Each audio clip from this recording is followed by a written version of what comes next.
Welcome to this journey of one of the most disturbing cases in recorded history of Maryland.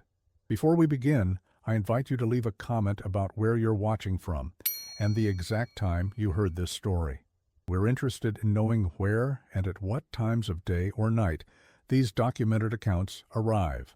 The plantation house still stands today, though few know its terrible history. Time has weathered its grand columns, and ivy climbs the brick walls that once witnessed a celebration transform into something unimaginable. In Montgomery County, Maryland, autumn of 1842 brought what promised to be the social event of the season, the wedding of Eleanor Blackwood, daughter of prominent tobacco planter Harrison Blackwood, to James Harrington, heir to one of the largest shipping companies on the eastern seaboard. But what should have been remembered as a union of two powerful families instead became a footnote in local archives, deliberately obscured and spoken of only in whispers. For nearly a century, the events of that day remained buried, until a historian's discovery in 1965 unearthed documents that had been intentionally removed from public records. What makes this case particularly unsettling is not merely what happened, but how thoroughly it was concealed. When 42 wedding guests fell violently ill and 17 perished, including the groom, official accounts attributed it to a fever that had been spreading through the region. But a collection of private correspondence between the county sheriff and the governor tells a different story, one of calculated revenge served at the dining table by a woman known only as Mercy. Mercy was not her real name. That had been taken from her, along with her freedom, 20 years earlier when she was brought to Blackwood Plantation. What the wedding guests didn't know as they savored each morsel of the elaborate feast was that the enslaved cook preparing their meal had more reason than most to ensure this would be a day the Blackwood family would never forget. The first unusual detail appears in a handwritten note from the plantation's overseer, found decades later tucked between the pages of a ledger. It simply read, "She watched them eat with a smile I've never seen before." By the time anyone understood the significance of that observation, it was already too late. Harrison Blackwood's plantation stretched across nearly 800 acres of fertile Maryland soil, yielding profitable tobacco harvests that had established his family's fortune over 3 generations. The main house stood atop a gentle hill, its white columns visible from miles away, a monument to wealth built upon the labor of over 60 enslaved individuals. Among them was a woman who had arrived in 1822, recorded in the plantation ledger simply as female, 25 years, purchased from Charleston, $700. This woman would eventually become known as Mercy, named not out of compassion, but because, as household records indicate, the mistress of the house found it mercifully convenient to have someone so skilled in cooking. By 1842, Mercy had spent 20 years preparing meals for the Blackwood family, gaining unprecedented access to their daily lives, their conversations, their secrets. She moved through the house like a shadow, present yet unseen, hearing everything while being treated as though she were not there at all. The social calendar of the Blackwoods was documented meticulously in Eleanor's mother's journals, which survived in the Maryland Historical Society's archives. Victoria Blackwood detailed the planning of her daughter's wedding with obsessive precision, the guest list carefully curated to include only the most influential families, the menu planned to showcase their wealth and refinement. "Mercy shall prepare her famous spiced peach preserve," Victoria wrote. "James was particularly fond of it when he dined with us last spring." What Victoria did not record, what no one thought important enough to note, was that Mercy had once had a husband of her own. His existence appears only as a footnote in the plantation's purchase records. Male, 27 years, purchased with female. His name is not recorded, nor is there any official documentation of what happened to him 3 years after their arrival at Blackwood Plantation, but household staff interviews conducted during the subsequent investigation revealed fragments of the truth. Mercy had a man who was sent to work the fields, recalled an elderly woman who had been a house servant at the time. There was trouble about him trying to run. Master Harrison had him whipped something terrible, as an example. He didn't survive it. The interview notes indicate a long pause before she continued. Mercy changed after that, got quiet in a way that wasn't just silent. This account aligns with a disturbing entry in the plantation's death registry from July 1825, which notes simply, "Male slave, field worker, expired following disciplinary action. Cause, excessive blood loss and fever." The entry includes no name, merely a property designation that matches the description in the purchase records. A separate notation in Harrison Blackwood's personal ledger from the same month records a financial loss of $650, the estimated value of the deceased enslaved man.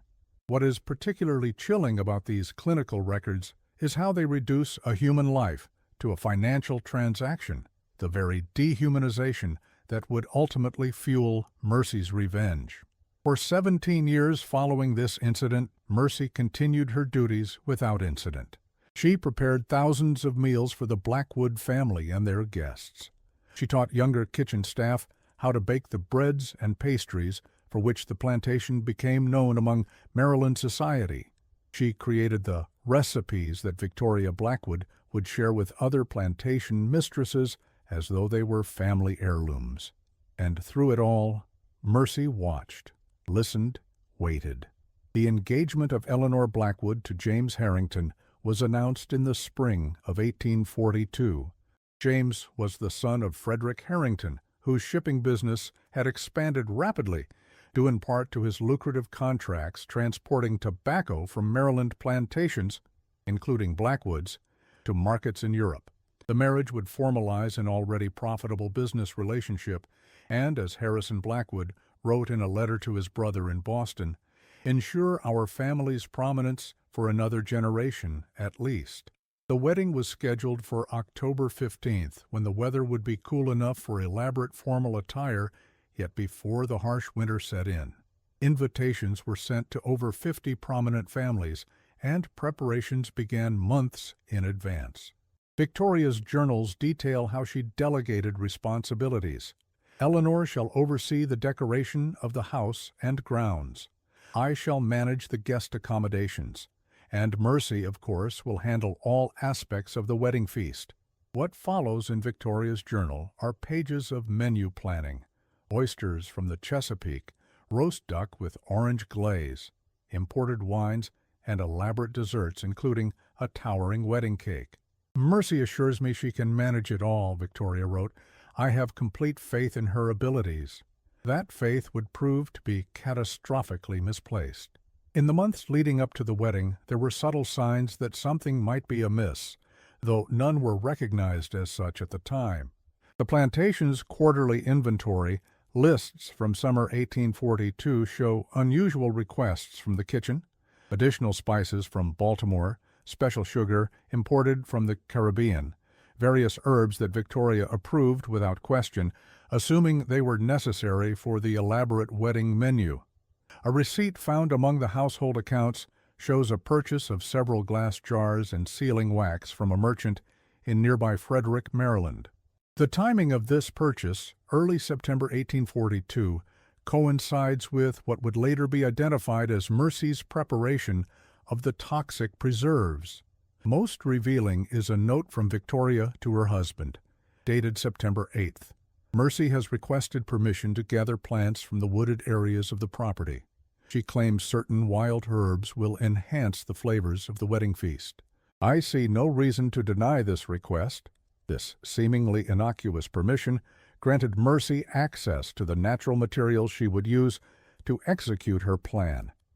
According to botanical experts consulted during the subsequent investigation, the forested areas around Montgomery County contained numerous poisonous plants, including water hemlock, pokeweed, and jimsonweed, all of which could produce severe symptoms if properly prepared and administered. As summer turned to autumn, the Blackwood household buzzed with wedding preparations. Seamstresses were brought in to create Eleanor's elaborate gown, decorations were ordered from as far away as Philadelphia, and the guest list was finalized with meticulous attention to social hierarchy. Through it all, Mercy worked with quiet efficiency, testing recipes and preparing those items that could be made in advance. A letter from Eleanor to her cousin in Richmond, dated September 25, 1842, mentions Mercy's preparations almost as an afterthought.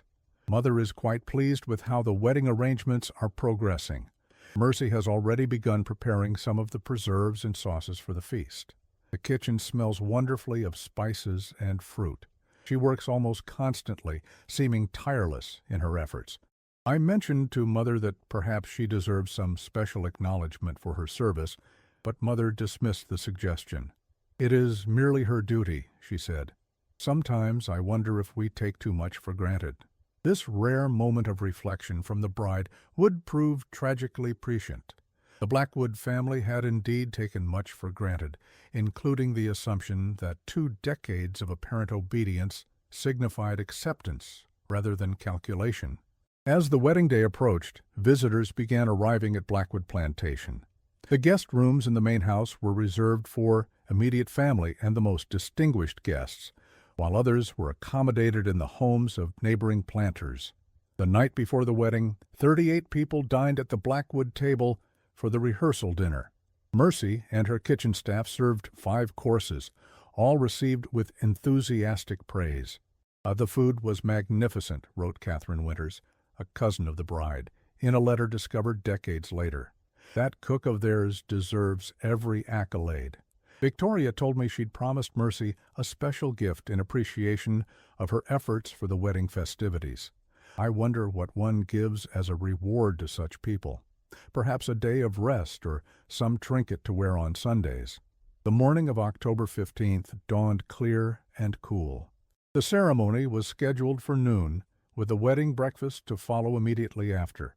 Mercy had been awake since before dawn, supervising the final preparations.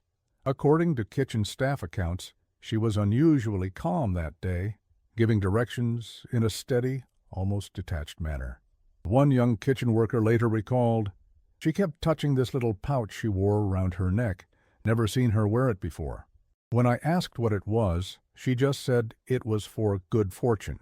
This pouch, never recovered after Mercy's disappearance, was described by multiple witnesses. Its contents remain a matter of speculation, though the prevailing theory among historians is that it contained a memento of her husband, perhaps a lock of hair or a small personal item. Whatever it contained, Mercy's uncharacteristic display of it on the wedding day suggests its significance to her motivation. The ceremony itself proceeded without incident. Eleanor and James exchanged vows beneath an arbor decorated with autumn flowers, surrounded by the assembled elite of Maryland society. Then the newly wedded couple led their guests to the enormous tent erected on the lawn, where tables were laden with the wedding feast. At the head table sat the bride and groom, flanked by their parents and most honored guests. In what would later seem an ominous detail, the only contemporary account of the meal itself comes from a letter written by William Tennyson, a business associate of the Harringtons who was seated at a side table. The spread was truly impressive, variety and abundance that spoke to the Blackwoods' generosity and good taste. Most remarkable was a spiced fruit preserve served with the roast. The bride's father made quite a show of insisting the head table be served this delicacy first, explaining it was the groom's favorite and specially prepared by their finest cook. This innocuous-seeming moment, Harrison Blackwood's insistence on serving the head table first with Mercy's special preserve, would prove to be the pivotal act that sealed the fate of 17 guests. What appeared to be merely a display of privilege was, in fact, the trigger for Mercy's carefully orchestrated revenge. The preserve itself was described by survivors as dark amber in color, with visible pieces of peach and a complex blend of spices. Its strong, sweet flavor would have effectively masked any unusual taste from the toxic ingredients Mercy had incorporated. Moreover, the serving method, spread on bread or meat, ensured that those at the head table received a substantial portion, while guests at other tables might take only a small amount or none at all. What happened next is documented in fragmented accounts, pieced together from letters, medical reports, and the hushed testimonies of survivors. Within an hour of the meal's conclusion, guests began falling ill. The symptoms were sudden and violent: severe stomach pains, vomiting, difficulty breathing. Initially, there was confusion rather than alarm, with some guests retiring to their rooms, embarrassed by what they assumed was simple overindulgence. By evening, however, the gravity of the situation had become apparent. The local physician, Dr. Samuel Porter, was summoned urgently. His medical journal, preserved in county archives, contains his clinical observations. Arrived at Blackwood Plantation at approximately 6:30 p.m. to find multiple patients exhibiting similar symptoms: severe abdominal distress, respiratory difficulty, weakness of limbs.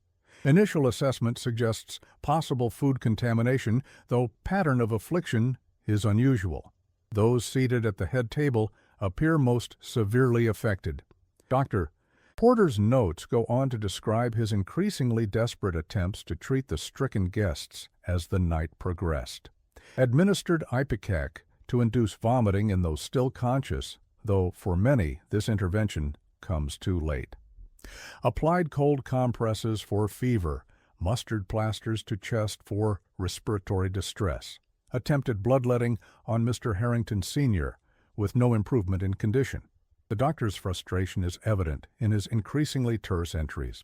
Conventional treatments proving ineffective, symptoms progressing rapidly in worst affected patients. Mr. Blackwood now experiencing seizures. Young Mr. Harrington's breathing increasingly labored.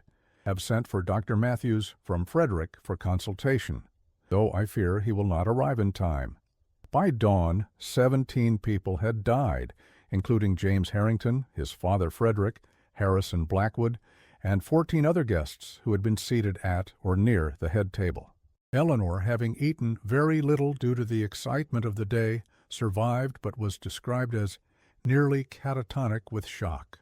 Victoria Blackwood, who had been suffering from a migraine and had retired to her room before the feast began, emerged to find her household transformed into a scene of horror.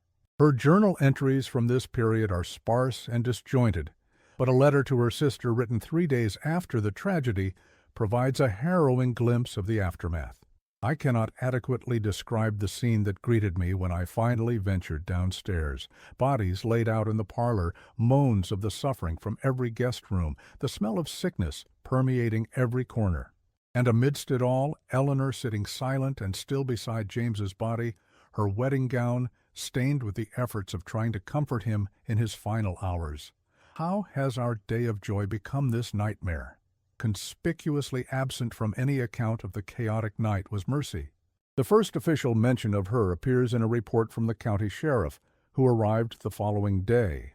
Upon questioning the household regarding the possibility of food contamination, it was discovered that the cook known as Mercy could not be located on the premises. A search of the kitchen revealed that certain personal items appeared to be missing, suggesting premeditated flight. This initial observation quickly evolved into a certainty as other evidence emerged. A stable hand reported that a horse was missing, not one of the fine riding horses kept for the family's use, but an older workhorse less likely to be immediately missed.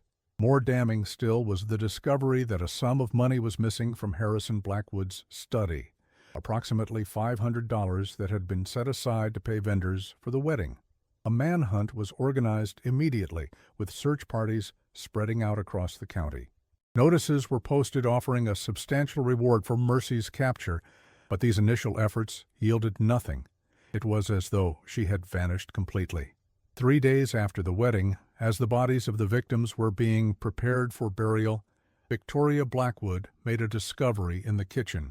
Hidden beneath a loose floorboard near where Mercy typically worked was a small journal bound in scrap leather. Victoria immediately turned it over to the sheriff, whose report describes it as written in a surprisingly educated hand and containing disturbing content suggesting long-planned malice. The journal itself has never been made public in its entirety. Excerpts quoted in the sheriff's report, however, provide chilling insight into Mercy's thoughts in the weeks leading up to the wedding. One passage, dated September 3, 1842, reads, "20 years of waiting. 20 years of being invisible while always watching. They don't know that I learned to read from listening to the mistress teaching her daughter. They don't know I understand everything they say, even in French. They don't know I have never forgotten what they did to my Solomon." Another entry from October 10th. 5 more days. The preparations are nearly complete. I have collected everything needed from the woods and gardens. The peach preserve will be my final gift to this family. How fitting that it should be the groom's favorite. Marriage is meant to join families together. This one will join them in the grave. Perhaps most disturbing was the final entry, dated October 14th, the day before the wedding. "Tomorrow I reclaim my true name, which none here have ever bothered to learn. Tomorrow I cease to be Mercy. Tomorrow I become Justice." The discovery of the journal transformed the investigation from a search for a fugitive to a hunt for a calculated killer. The sheriff's report to the governor, dated October 20th, 1842, outlined the evidence.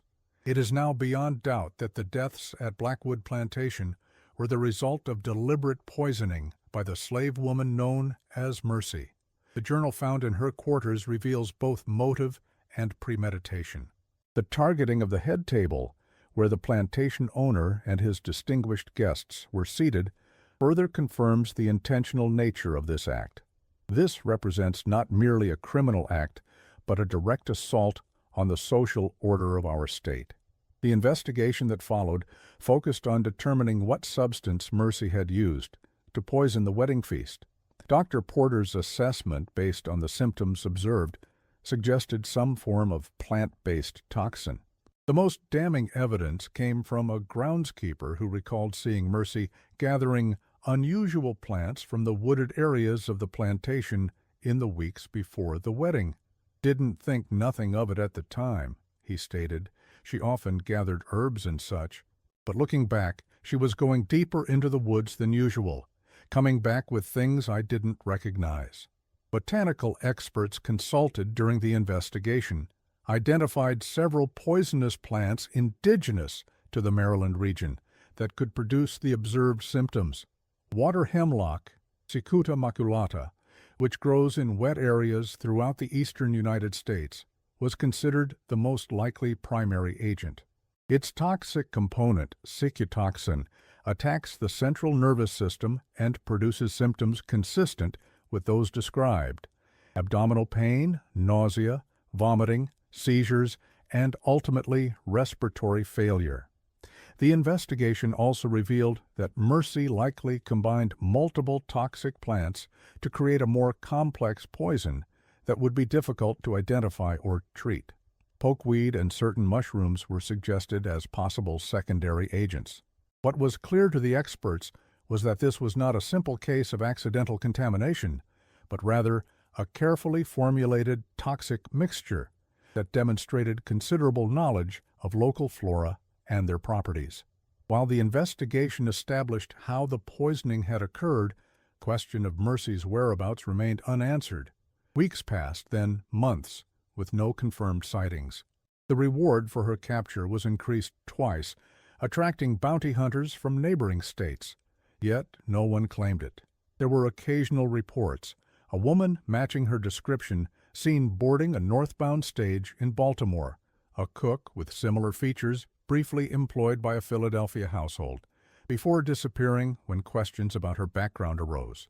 None of these leads produced concrete results. It was as if Mercy had calculated not only her revenge, but her escape with equal precision.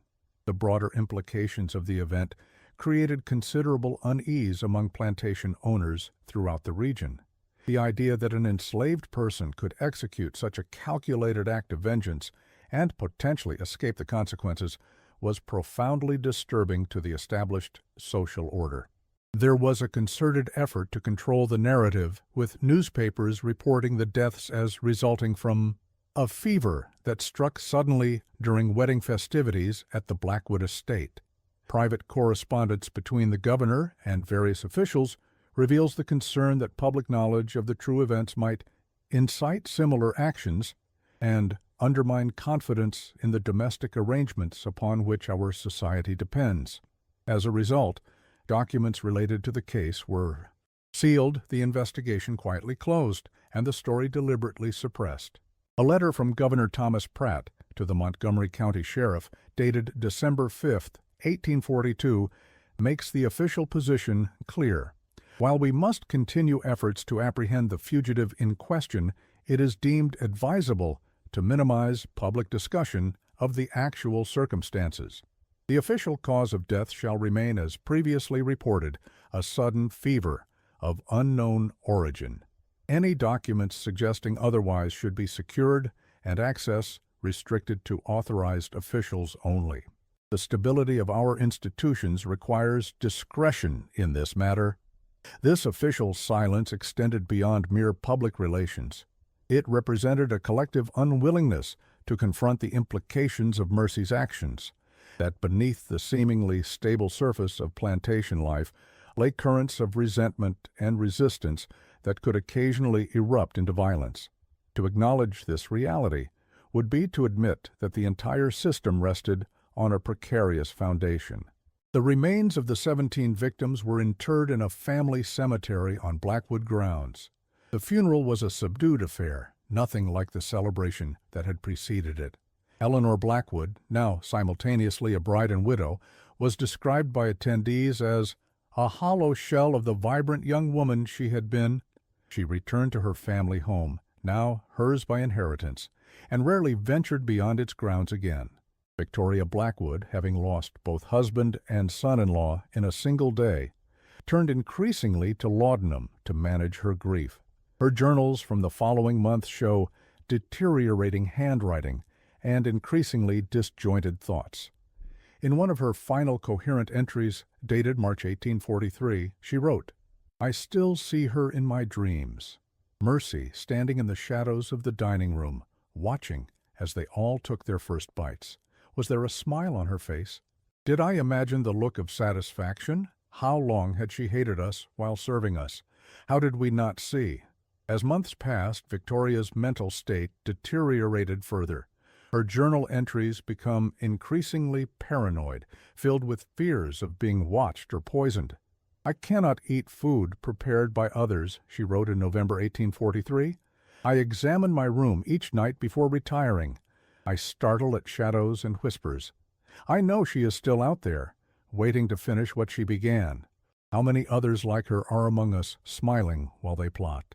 Victoria died in the spring of 1844, officially from pneumonia, though household staff suggested the more likely cause was an overdose of her medication. Eleanor continued to live in the increasingly neglected plantation house. Local accounts describe her as becoming eccentric and reclusive, refusing to hire new kitchen staff and preparing what simple meals she ate herself. A letter from a neighbor to a relative in 1845 describes Eleanor's deterioration. "The Blackwood girl is a pitiful sight, barely 30 and looking twice that age, wandering the halls of that decrepit house in what they say is still her wedding dress, though now gray with age and wear. The property falls to ruin around her, most of the slaves sold off to cover debts, fields lying fallow. She refuses all visitors, and according to her few remaining servants, speaks often to people who are not there, her father, her husband, and most disturbingly to Mercy, whom she seems to believe watches her still." The economic impact on Blackwood Plantation was severe. Without Harrison's management, and with Eleanor unable to maintain operations, the tobacco production declined sharply. Tax records show that by 1845, the property's assessed value had decreased by more than half. Most of the enslaved workers were sold to cover mounting debts, leaving only a handful of house servants to attend to Eleanor's diminishing needs. While official efforts to locate Mercy had been abandoned by 1843, unofficial accounts occasionally surfaced. A stagecoach driver reported transporting a woman matching her description to Baltimore in late October 1842. A ship's manifest from November of the same year lists a passenger traveling to Philadelphia under the name Mary Freeman, paying in cash. a coincidence noted by investigators, but impossible to verify. Perhaps the most unsettling postscript to the tragedy comes from an unexpected source. In December 1846, over 4 years after the wedding deaths, a Quaker abolitionist in Philadelphia recorded in his diary a meeting with a remarkable woman recently arrived from the South. He described her as approximately 50 years of age, possessing unusual education for one who had been kept in bondage, and exhibiting exceptional calm when recounting her experiences. While he did not record her name, whether out of discretion or because she used an alias is unknown, his description of her story contains elements that align disturbingly with what is known about Mercy. Most tellingly, he quoted her as saying, "There are worse poisons than those that merely stop the heart. To be owned by another, to watch them take everything from you while they expect your gratitude, that is a slower poison, but just as deadly. Sometimes justice requires returning the favor." The abolitionist noted that the woman stayed in Philadelphia only briefly before continuing north, presumably toward Canada. He described assisting her with arrangements for travel, impressed by what he called her remarkable foresight and planning. His final entry regarding her observes that she carried with her a small pouch worn around her neck, which she touched frequently, as though drawing strength from whatever it contained. This tantalizing account, while not definitive proof, suggests that Mercy may have successfully escaped to freedom following her act of vengeance. If so, she would have joined the thousands of formerly enslaved individuals who found refuge in Canada, where the reach of American slave catchers and bounty hunters could not extend. The Underground Railroad, an informal network of safe houses and supporters, was active during this period, helping those fleeing enslavement to reach free territories. Another intriguing document surfaced in the archives of a small black church in Montreal, dated 1851. A donation record lists a contribution from a Mrs. S. Johnson with a notation, "In memory of Solomon, finally at rest." While impossible to verify if this was indeed Mercy using yet another alias, the specific reference to the name Solomon, which appears nowhere in the official Blackwood records but was mentioned in Mercy's journal as her husband's name, suggests a possible connection. As the years passed, the story of the Blackwood wedding deaths receded from public memory, becoming little more than a whispered rumor. The Civil War and its aftermath brought sweeping changes that rendered the incident seemingly less relevant. Yet among the enslaved population and their descendants, fragments of the story persisted as an underground legend, the cook who turned the tables on her oppressors and disappeared like smoke. In the decades that followed, Blackwood Plantation gradually declined. Without Harrison's management, and with Eleanor showing little interest in its operation, the once profitable estate fell into disrepair. The Civil War further depleted the property's value, with Union troops reportedly camping on the grounds in 1863 and using portions of the outbuildings for firewood. Eleanor lived on in increasing isolation until her death in 1879. According to the local physician's report, she was found in the dining room, seated at the head of the long unused table, as though hosting invisible guests. She had never remarried and left no heirs. Her will, a brief document that reflected her withdrawn state of mind, left what remained of the estate to a distant cousin who had little interest in the property. For nearly 30 years the house stood empty, occasionally occupied by transients or local teenagers daring each other to spend the night in what had come to be known locally as the Poison House. In 1908, the property was purchased by a businessman from Baltimore who had no knowledge of its history. His attempts to renovate the main house as a summer residence were reportedly plagued by difficulties, workers refusing to continue after unexplained illnesses, strange odors that could not be traced to any source, and persistent rumors among local laborers that the place was tainted. After 3 years of frustrated efforts, he abandoned the project and sold the property at a loss. The house changed hands several more times over the following decades, never occupied for more than a few years at a stretch. Local folklore attributed this to the lingering effects of Mercy's poison, or in more superstitious accounts, to her spirit remaining tied to the scene of her revenge. The story might have remained buried forever, if not for historian Margaret Wellesley, who in 1965 was researching the economic impact of Maryland's plantation system. While examining county archives, she discovered a sealed packet of documents with instructions that it was not to be opened until 100 years had passed since the regrettable events at Blackwood Plantation. Inside were the sheriff's reports, witness testimonies, and other documentation that had been deliberately removed from public records. Wellesley's discovery came during a period of renewed interest in African American history and the experiences of enslaved people. Her subsequent paper on the incident, published in the Journal of American History, approached the Blackwood poisoning not merely as a sensational incident, but as a case study in resistance to enslavement. She contextualized Mercy's actions within the broader spectrum of resistance, which ranged from everyday acts of noncompliance to open rebellion. What distinguishes the Blackwood case, Wellesley wrote, is not merely its scale or method, but the calculated patience it reveals.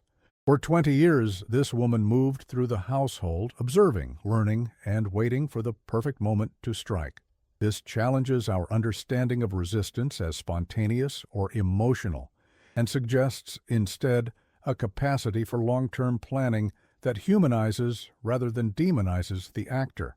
Wellesley's paper brought academic attention to the case, but relatively little public interest. The plantation house, by then owned by a development company with plans to demolish it, received a temporary reprieve when it was designated a historical site based on its architectural significance, not its dark history.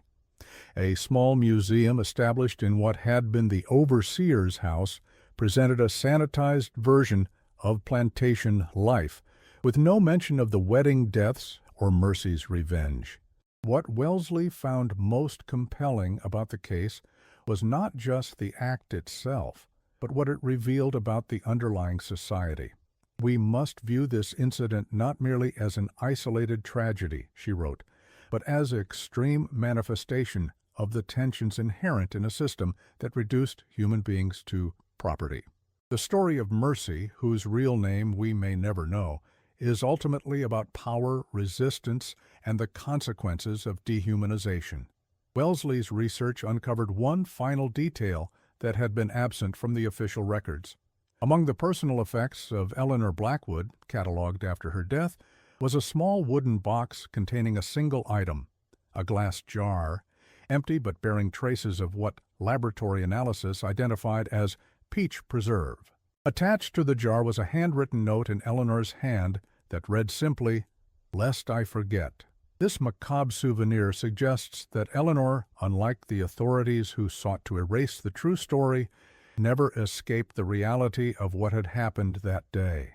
Whether she kept it out of a desire for justice, a form of self-punishment, or simply as tangible proof of an experience so traumatic it seemed unreal, is impossible to know.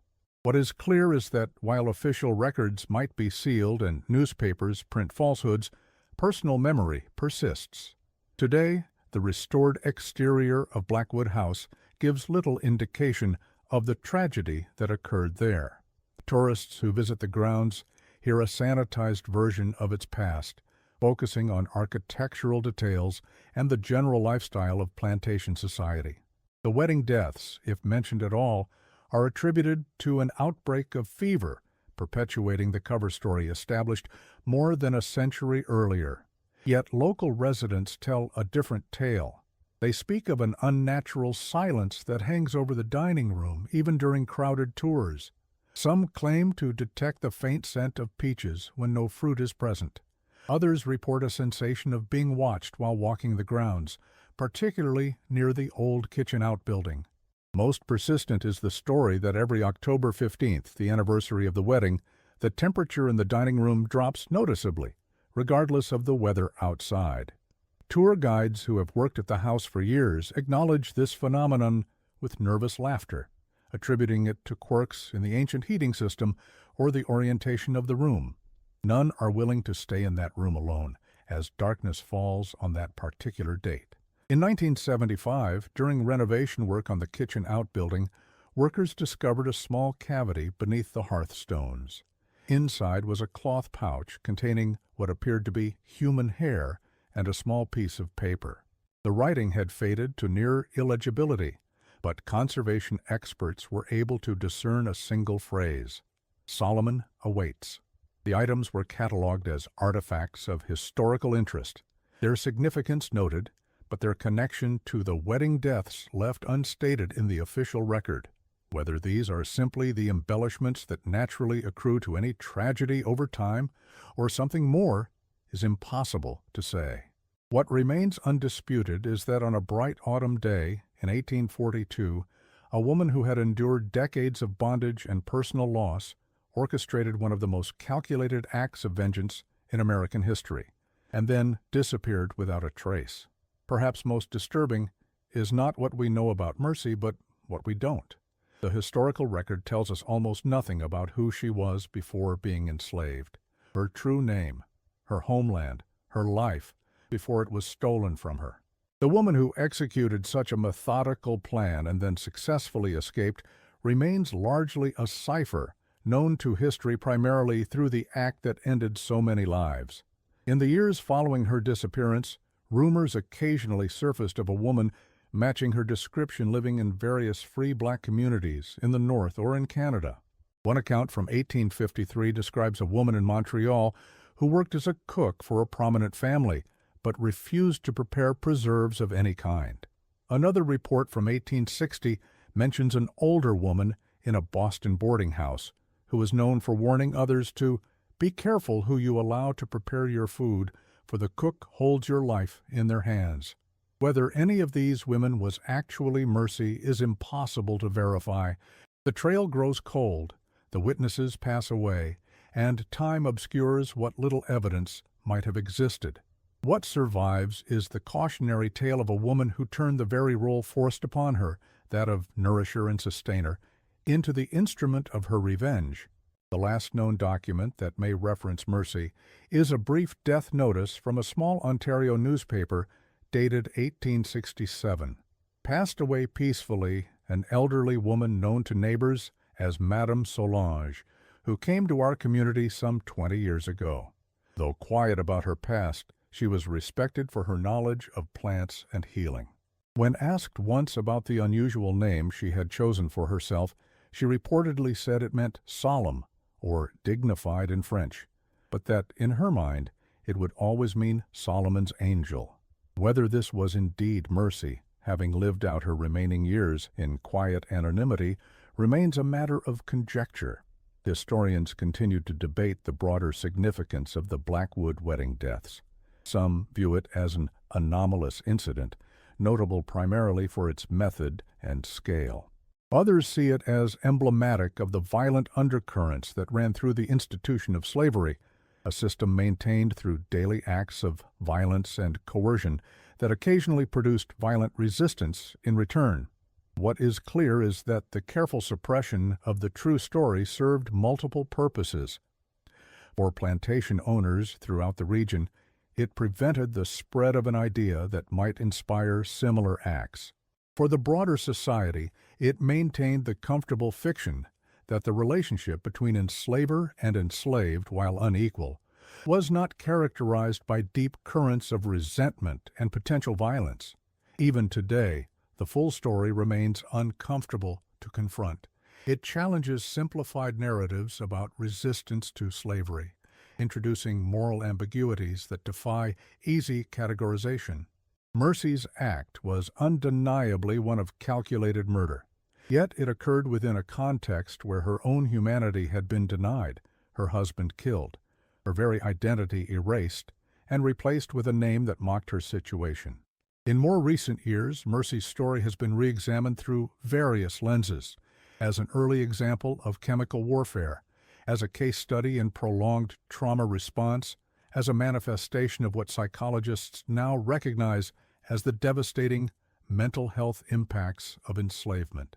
Yet none of these modern frameworks fully captures the woman herself or the 20 years of silent planning that culminated in that October wedding feast.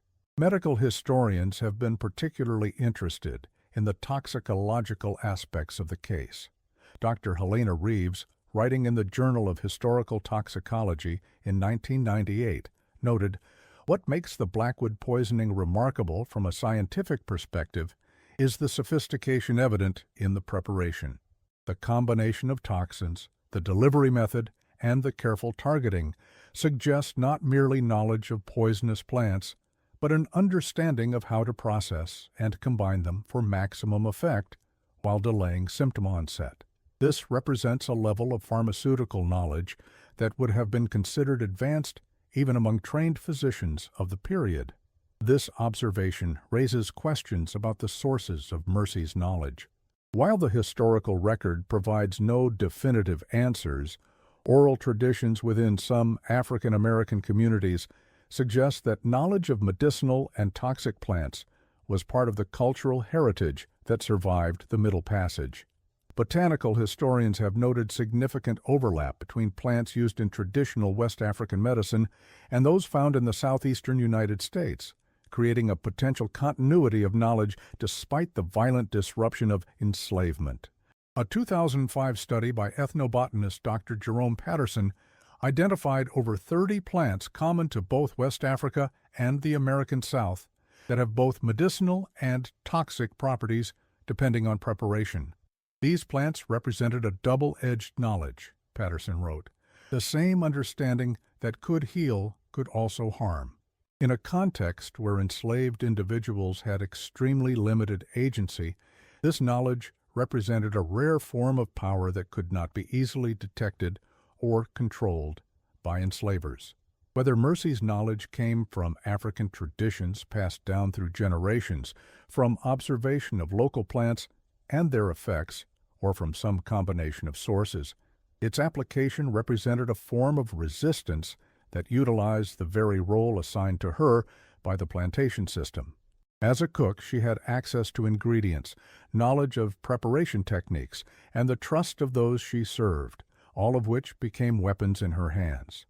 Occasionally, artifacts from Blackwood plantation surface in antique shops or estate sales, silver serving pieces, porcelain plates, furniture.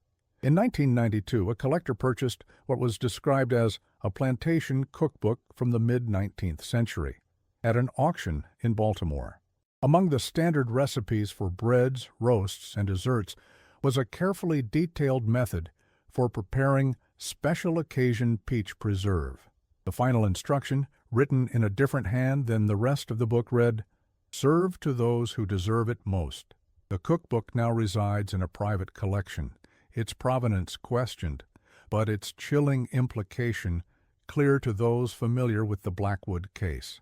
In 2008, during an archaeological survey of the Blackwood property prior to a planned development, researchers discovered a small pit near what had been the kitchen outbuilding. Inside were the remains of several plants identified as water hemlock pokeweed and jimsonweed, all toxic species native to the region. Carbon dating placed the material in the mid-19th century, aligning with the time of the wedding deaths. Whether this represented Mercy's processing site for her poisonous ingredients or later disposal of materials associated with the investigation remains unclear, but the physical evidence supports the historical accounts of plant-based poisoning. The land surrounding the Blackwood house has been gradually subdivided and developed over the decades. What was once an expansive plantation is now a suburban neighborhood with only the main house and a few acres surrounding it preserved as a historical site. Residents of the area report occasional unusual experiences, inexplicable illness affecting some visitors to the house, strange dreams reported by those who live nearby, a persistent sense of being observed when alone in certain parts of the property. In 2010, a film crew documenting the history of the house for a cable television series on historical hauntings reported equipment malfunctions specifically in the dining room and kitchen areas. More telling was the experience of their historical consultant, Dr. Amara Johnson, a specialist in African American history, who reported feeling an overwhelming sense of grief and rage when entering the kitchen building. It wasn't supernatural, she later wrote in her field notes. It was the weight of history, of knowing what had happened there and why. Some places hold their stories more intensely than others. The wedding feast that became a funeral has largely faded from public memory, deliberately erased and then forgotten as generations passed.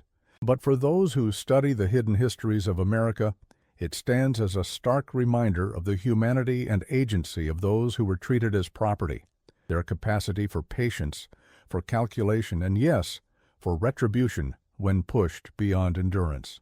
In the words of Margaret Wellesley's concluding paragraph in her 1965 paper, "The story of mercy forces us to confront uncomfortable truths about our past. While we may instinctively recoil from the method of her revenge, we must also acknowledge the system of oppression that created the conditions for such an act. In the carefully maintained records of Blackwood Plantation, she was merely an entry in a ledger, valued in dollars. Yet, through her actions, she inscribed herself indelibly into history, not as property, but as a woman who refused to accept that designation, whatever the cost." The anthropologist James Clifford once wrote that history is the record of what people thought worth recording. The deliberate suppression of the true story of the Blackwood wedding deaths represents a conscious decision about what should and should not be remembered. That the truth eventually emerged, despite these efforts, speaks to the persistence of alternative narratives and the impossibility of completely erasing events that challenge the official record. In 2015, a descendant of one of the wedding guests who survived the poisoning donated a collection of family papers to the Maryland Historical Society. Among them was a letter written by Catherine Winters, the same cousin who had commented on Mercy's cooking skills the night before the wedding. Writing to her daughter in 1870, nearly 30 years after the events, she reflected, "I have never spoken of what truly happened that day, as we were all instructed to maintain the fever story. But as I grow older, I find myself thinking more often of that woman. Mercy, they called her, though surely that was not her true name. I wonder if any of us truly knew her, though she had prepared our food for years. I wonder what I might have seen had I looked at her, really looked, instead of through her, as we were accustomed to doing with such people. There is a lesson in this, my dear daughter, about the danger of believing that we can know and control those whose humanity we deny. This belated recognition of Mercy's humanity, and the acknowledgement of the willful blindness that characterized the relationship between enslaver and enslaved, represents perhaps the most profound legacy of the Blackwood wedding deaths. It stands as a reminder that beneath the seemingly placid surface of human relationships, distorted by power, imbalances can lie currents of resistance, resentment, and potential violence. The dining room of the old Blackwood house still stands today. Sunlight still streams through its tall windows, illuminating the space where tables were once arranged for a celebration. It is quiet now, empty of both joy and sorrow. But if you stand very still, in the silence between heartbeats, you might sense what the wedding guests did not, that some poisons work slowly, building over years of observation and patience, that revenge, like certain recipes, improves with time, and that sometimes the most dangerous person in the room is the one no one truly sees. In the autumn of 2018, during a routine examination of archived materials at the Maryland Historical Society, a researcher discovered a previously uncatalogued letter dated December 1842. Written by a Baltimore merchant to his brother in Philadelphia, it contained a brief but significant passage. The situation at Blackwood has caused quite the stir in certain circles, though the newspapers tell little of the truth. It is whispered that the cook responsible for the tragedy had assistance in her escape, a network of sympathizers who helped her travel north. If true, this suggests an organization and resolve among these people that many would prefer not to acknowledge. I advise discretion in discussing this matter. This letter, if authentic, provides one of the few contemporaneous acknowledgments of what historians had long suspected, that Mercy's successful escape was likely facilitated by the Underground Railroad or a similar network. It suggests that her story was known and her actions perhaps viewed differently by those who themselves sought freedom from bondage. In 2019, Professor of African American Studies, Dr. Eliza Washington, published an analysis of the Blackwood case that considered it within the broader context of what she termed culinary resistance, the ways in which enslaved cooks exercised power within the constrained space of the plantation kitchen. Food preparation was one of the few areas where enslaved individuals, particularly women, could exercise some degree of control, she wrote. They determined flavors, presentation, and occasionally ingredients, creating a realm of limited autonomy within the oppressive structure of enslavement. In rare cases like Mercy's, this limited control became the vehicle for more dramatic resistance. Washington's analysis points to the complex position occupied by enslaved cooks within plantation households. They were simultaneously trusted with the intimate task of nourishing the enslaver's family and regarded as property rather than as full human beings. This contradiction created what Washington calls a zone of dangerous intimacy, close enough to observe vulnerabilities, yet distanced enough to be underestimated. The Blackwood case represents an extreme manifestation of this dynamic, Washington concluded, but it illuminates tensions present in thousands of plantation kitchens throughout the antebellum South. Each meal served represented a moment of potential vulnerability rarely acknowledged by those being served, a blind spot created by the very power dynamics that made enslavement possible. Today, the Blackwood case is occasionally included in specialized academic courses examining resistance to slavery or historical cases of poisoning, but it remains largely unknown to the general public. The house itself continues to stand, its dark history overshadowed by its architectural significance. Tourists walk through its rooms, admiring the craftsmanship of another era, unaware that they are standing where a wedding feast became a funeral, where a woman named Mercy enacted judgment on those who had shown none. And somewhere, perhaps in a forgotten archive or a family collection yet to be examined, may lie the final piece of the puzzle, Mercy's own account of that day, written in her own hand, under her true name. Until such a document surfaces, we are left with the fragments of her story pieced together from the records of those who sought to erase it and the whispers of those who refused to let it be forgotten. The dining room table that witnessed that fateful wedding feast was sold at auction in 1880. It passed through several owners before being donated to a museum in Baltimore in 1953. For decades, it was displayed simply as Plantation Dining Table, circa 1830, with no mention of its history. In 2005, a new curator researching the provenance of the museum's collection made the connection to Blackwood Plantation. The table was quietly removed from display and placed in storage, where it remains to this day, a silent witness to a bride who became a widow on the same day, a celebration that became a tragedy, and a cook who served revenge as the final course. In one of the most poignant epilogues to the story, a small community in Ontario, Canada, maintains a cemetery where, according to local tradition, Madame Solange was buried in 1867. Though no definitive evidence connects this woman to Mercy, the coincidence of dates and the unusual name have led some to believe this may indeed be her final resting place. The simple headstone bears only the name Solange and the dates C. 1795-1867. But visitors occasionally leave sprigs of herbs, rosemary, thyme, and occasionally peach blossoms, in what has become an informal tradition of acknowledgement. Whether or not this grave actually belongs to the woman once called Mercy remains unknown.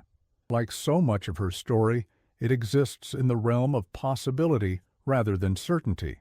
What is certain is that somewhere On that October day in 1842, a line was crossed. A woman who had been treated as property reclaimed her agency in the most devastating way possible, transforming her assigned role from nurturer to avenger. The story of the Blackwood wedding deaths continues to resonate because it inverts expected power dynamics and challenges comfortable narratives. It forces us to consider the humanity of those historically reduced to property and the potential consequences of that dehumanization. It reminds us that history is not merely a record of the powerful, but also contains the actions of those who refuse to accept the limitations imposed upon them. As visitors walk through the restored Blackwood house today, few realize they are treading the same floors where Mercy once moved silently, watching and waiting for 20 years. Fewer still understand that the elegant dining room they admire was once the scene of her calculated revenge. The house stands as a physical reminder of a history partially erased, partially forgotten, but never completely silenced. In the kitchen outbuilding, now restored as part of the historical site, tour guides point out the large hearth where meals for the plantation household were prepared. They explain cooking methods of the 1840s, describe the hierarchies of household staff, and occasionally mention that the Blackwood plantation was known for its fine cuisine, particularly its preserved fruits. What they do not say is that in this very kitchen, a woman transformed ingredients meant to nourish into a weapon, turning the very symbol of her enslavement, her role as cook, into the instrument of her liberation and revenge. And so the story continues to whisper through the halls of the old house, a reminder that history is always more complex, more human, and sometimes more terrible than the sanitized versions presented for public consumption. It reminds us that beneath the surface of historical events lie individual lives with their own desires, resentments, and capacities for action, even when those individuals have been systematically denied their very humanity. The tale of Mercy and the Blackwood wedding feast remains a dark thread in the tapestry of American history, a reminder of the human cost of institutionalized oppression and the unpredictable ways in which the oppressed might respond. It stands as testament to the fact that even in systems designed to eliminate agency, individuals find ways to assert their will, sometimes with devastating consequences. As the sun sets over the old Blackwood house, shadows lengthen across the dining room floor. In that quiet moment, it becomes possible to imagine a woman standing in the doorway, watching as elegantly dressed guests take their places at the table, raise their glasses in celebration, and reach for the specially prepared peach preserve that would be, for many, their final taste.